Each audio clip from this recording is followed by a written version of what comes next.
Wow, it is big.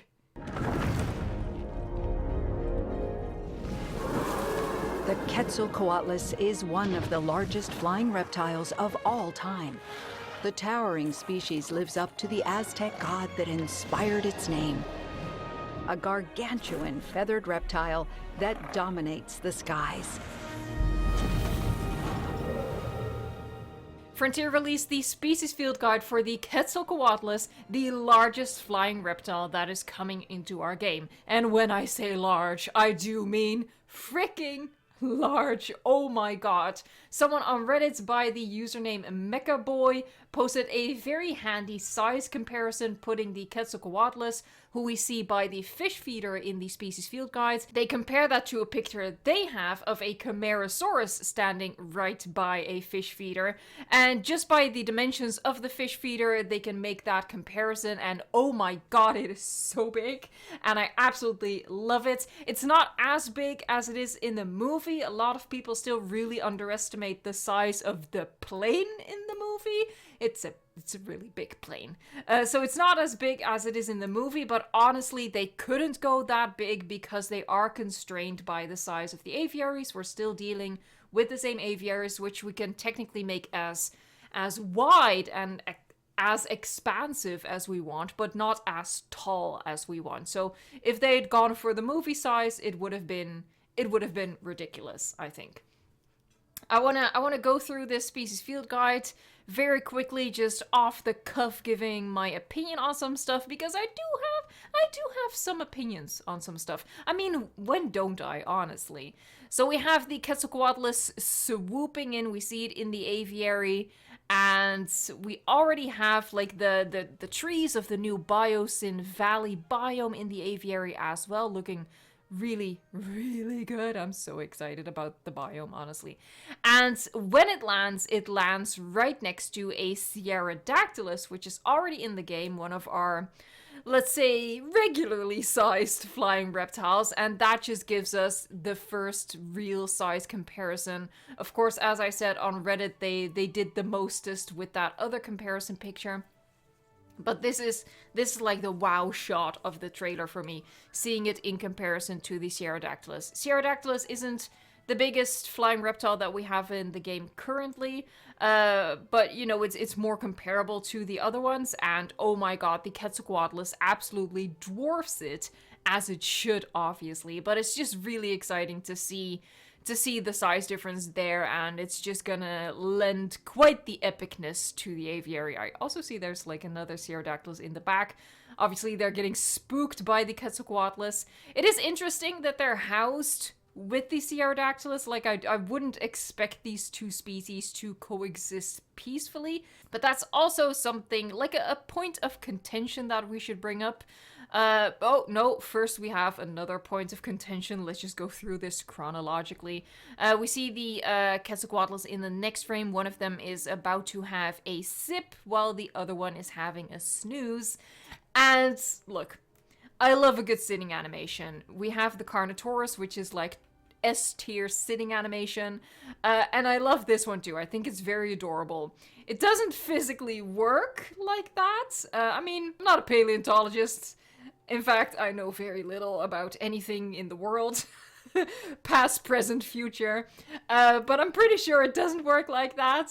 But I'm personally not too offended with it. I don't get upset about stuff like that in my Jurassic franchise, because I don't expect scientific accuracy from this franchise. For me personally, after seeing, you know, Prehistoric Planet has a Quetzalcoatlus as well, and we see the Quetzalcoatlus sleeping in Prehistoric Planet, and seeing this animation, as cute as it is, I probably would have preferred if they had taken inspiration from Prehistoric Planet, where we just see the Quetzalcoatlus lying on the ground with its wings, like, still folded, but, you know, flat on the ground, splayed out a little bit, like it's properly lying down to sleep. That's not the direction Frontier chose to go in. They really took inspiration from, like, swans and storks, who sleep, you know, sitting upright and with their necks folded like this. So I see their inspiration, and I can't fault them for that. I think there was a better alternative and a more unique alternative, because, you know, the flying reptiles we have in the game currently, they also they also sort of do this with like just sitting upright. What I do appreciate is that it's sitting on the ground to sleep. It hasn't found a rock to perch on. And correct me if I'm wrong, I'm quickly gonna switch through. No, we never see it sitting on a rock or on a perch. So I think that's one of the differences that is gonna have with the flying reptiles in the game currently. Flying reptiles that we have in the game, I'm pretty sure they'll only sit on the ground to have a drink. Other than that, they'll always either land on the aviary viewing gallery, or they'll choose a rock or a perch. I've very rarely seen them sit on the ground. Maybe they do, but they 100% prefer having any sort of perch. And it doesn't seem to be the same for the Quetzalcoatlus. We see it very comfortably sitting on the ground, and that's definitely what I want to see. You know, given its size, it should be on the ground. Now, speaking of it being on the ground, we don't see it walking in any of the shots that we have in this species field guide. Technically, that doesn't mean that it won't walk. It could just be that they're not featuring it. But considering that none of the flying reptiles that are in Evolution 2 right now can walk, I'm assuming that there's not going to be an animation for that. The rigs that they have and that they're probably reusing for most of these, with some tweaks, of course, they're probably just not #built for that. They're built different, which is a shame for sure, because I really want to see this thing walking around. I think as imposing and epic as it is while soaring through the skies, it also just looks so scary and large to see it just wandering across the ground. I really wanted to see that. I hope that it is within the realm of possibility. Maybe not upon initial release, but maybe if we're, you know, just annoying enough about it that they might add it. I have low expectations for that, but I am being optimistic here and just keeping my fingers crossed that it's something that might maybe happen. I'm losing hope as I'm talking. Like, as I'm talking, hope is fading. But yeah, so that's a minor shame. And the other minor shame is that we can see it in this shot right here. It's eating fish. And it is described by Jens on Reddit. I saw, we're gonna look at the forum post as well, by the way. But it was described by Jens, who replied to a comment as that it's mostly a piscivore or piscivore. I'm always uncertain about how to pronounce that, and now I'm put on the spot, and it's terrifying. I'm gonna go with piscivore. It's mostly a fish eater. There you go. But it will attack guests when it has the chance. He didn't mention anything about goats or the meat feeder. That will be another slightly disappointing thing. It's not a deal breaker for me, but just a missed opportunity to make it different from what we have in the game currently and more true to what the Quetzalcoatlus should be. Here we have a beautiful shot of it in the air with its fluffy little tail. It's actually kind of adorable. And the fuzzy, like, white, feathery, furry, what are they called? Pycnofibers on the back there. And I'm just really blown away by just the amount of detail on the skin. And that's probably benefited from the fact that, you know, it has an appearance in the movie, so a lot of attention is paid to it. But look at all of those, like, the modeling, the freckles, like, almost on the wingspan, and just the color variation on the wingspan. I think it's absolutely great. And then that, like, pop of color on the crest, I think it's absolutely gorgeous. And here it sits on one of the new buildings that is coming in the Jurassic World Evolution 2 Dominion Biosyn Expansion. It is quite the mouthful. But these are some of the buildings that we can expect to see. I think they look really cool, really different from what we have. It's like midway between the decorative look of the Jurassic World, Jurassic Park buildings and the 100% utilitarian look of the DFW building. So I think it's going to be really nice to have this building set. We don't see too much of it, but yeah, it looks pretty good. We have the compound in the background, nothing special there. And the final shot is just like a close-up. She's ready for a close-up. The feathers look great. I think it looks absolutely menacing and terrifying. It's fantastic. Now what we're gonna do is I'm gonna hop over to the forum because I'm a prepared professional. One eternity later. Alright, so the forum article, it gives some background information on the origin of its name. It gives some size references about the discoveries that were made of the Quetzalcoatlus. It's interesting that it mentions that it's the size of a giraffe when walking on the ground. When we don't see it walking, this really isn't a clue, honestly. It's just something noteworthy. But they've mentioned stuff in forum posts and other dinosaur information that has never turned out to be a hint for something that we're gonna see in the game itself. So it's not a hint, it's just an interesting oversight. I probably would have phrased it differently, you know, if I was copywriter for Frontier. I wouldn't have used the word walking, knowing that it's probably gonna trigger people. Due to its sheer size, it may have needed to jump up to 2.5 meters into the air in order to take flight with its powerful wings. Again, it's an interesting factoid, but would I want to reference that if I'm not gonna have it walk in my game? Because yes, it takes a lot of effort and strength for the Quetzalcoatlus to even be able to take flight, to get liftoff, which is why it probably walked a lot of the time.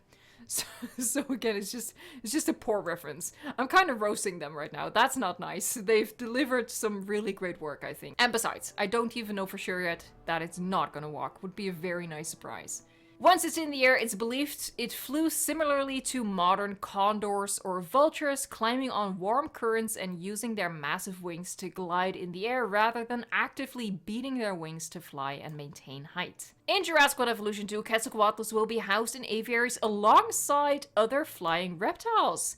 Very interesting. Okay, so I really thought that they just chucked the Pterodactyls in there for a size comparison and, you know, heck, whatever might happen to it. But yeah, they just said that you can house it alongside other flying reptiles.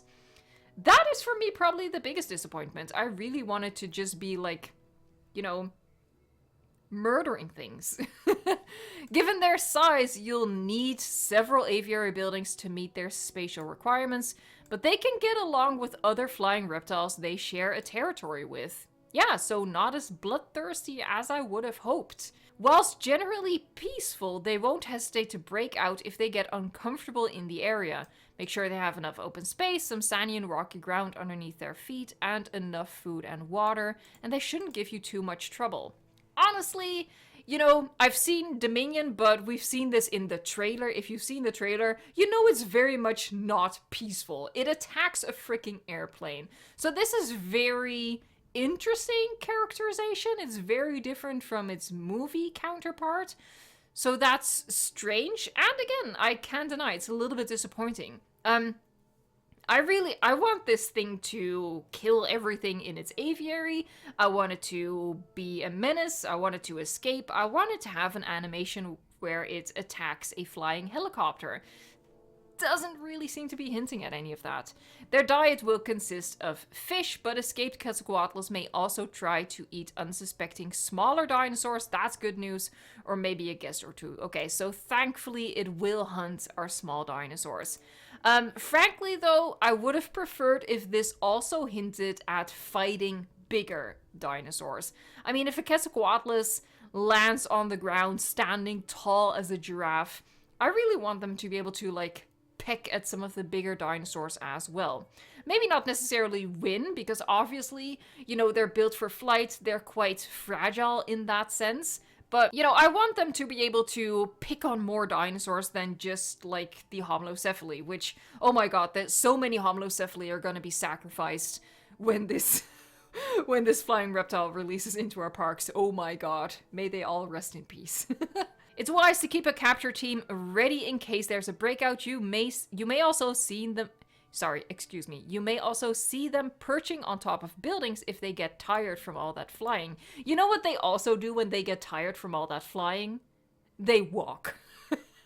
I'm gonna stop now. I feel like I've been plenty annoying at this point, but that is the Quetzalcoatlus. I'm super excited to see it come into my Jurassic World Evolution 2 parks.